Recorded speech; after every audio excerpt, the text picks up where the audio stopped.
है।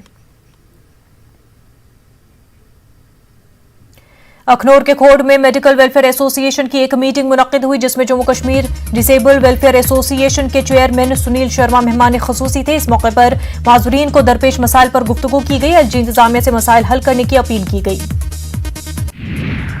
किश्तवाड़ के छात्रों में फौज ने साइंस मॉडल मुकाबला मुनक्किद किया। 27 तलबा ने इस मुकाबले में हिस्सा लिया और अपनी सलाहियतों का मुजाहिरा किया। अच्छा मॉडल तैयार करने वालों को इनामात से नवाजा गया।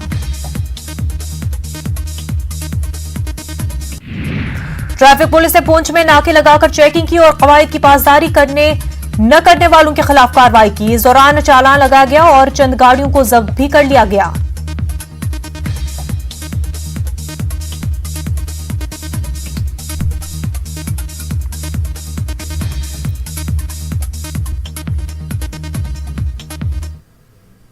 हिंद पाक के बीच फायरबंदी मुआहदे की मुकम्मल पासदारी से मुतल्लिक इत्तेफाक के बाद सरहदी इलाकों के लोगों में काफी खुशी पाई जा रही है। उधर जम्मू में गुलाम नबी आजाद ने एक रैली की। गांदरबल की तबस्सुम ने 10वीं जमात के नताइज में शानदार कामयाबी हासिल की। नाजरीन, आज लड़ी शाह ऐसे ही मामलात पर खास तबसरे कर रहे हैं, तो